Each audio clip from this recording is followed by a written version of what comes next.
Our surrogate refers to herself as the mother of my child and behaves as though she's my husband's wife, so I had to set her straight. My husband and I wanted kids, but because of my health problems, this wasn't possible. We decided to go with surrogacy. My friend nominated her sister, Danny. I've met her several times when my friend and I go out together. My friend takes Danny with her whenever we go out because she said that Danny would like to be friends with me too. Looking back, she got interested in me and started going with Rachel often after seeing my husband. Now, on to the issue. We've set everything up, discussed payment, short and long-term plans, counseling, doctor appointments, and legal documents. We explored IVF and chose a private clinic to get it done. Danny seemed excited and said my husband is so sweet and caring that he deserves a whole family. That comment rubs me the wrong way, but I just thought that we wouldn't have to deal with her after she gave birth. It started after Danny took a pregnancy test. She only told my husband, though she had both our numbers. She only sent my husband a picture of the test while he was at work, and sent me nothing when I gave her my contact info, but it was okay. Things got complicated when Danny started accessing our credit cards for her wants, and claimed they were the baby's needs. She excluded me from doctor visits and scans, and had only my husband go with her. Her excuse was that my husband drives and has time since I work, and am unavailable most of the time. I felt isolated from this experience but said nothing, knowing she was burdened, so I had patience. My husband had no idea what was happening and if this was normal. This was new to us, so we didn't know. He also said that Danny gave him the ick because she was so clingy and possessive of him in the clinic. He told me that Danny doesn't like the nurses looking at him and talking to him. She's 7 months in,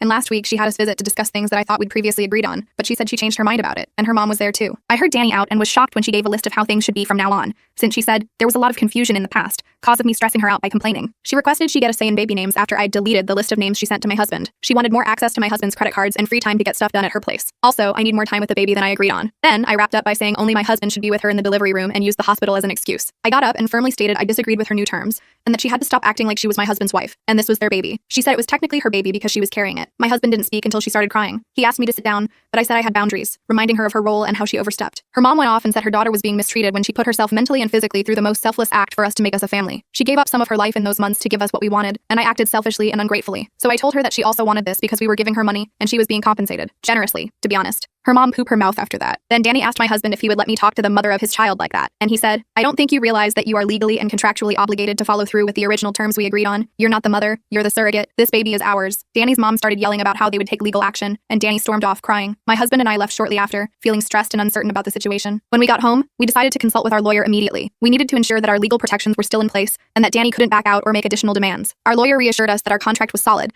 and that Danny couldn't change the terms unilaterally. In the meantime, my husband and I decided to distance ourselves from Danny as much as possible, while still adhering to the necessary medical appointments. We asked the clinic to ensure we were informed about appointments and results. We also restricted her access to our credit cards, providing her with a fixed amount for the baby's needs and requiring receipts for all expenses. I also contacted Rachel, my friend and Danny's sister, to explain what had happened. Rachel understood and said she would talk to Danny and their mother to smooth things out. She also admitted that Danny had always been somewhat possessive and might have developed an emotional attachment due to the pregnancy hormones. I worry about this stress's impact on the baby and our future interactions with Danny. However, I'm determined to stay firm on our boundaries and ensure that the surrogacy arrangement proceeds as planned. My husband and I are focusing on the future and preparing for the baby's arrival. We're seeking counseling to cope with the emotional strain and to ensure that we are both in a healthy place when our baby arrives.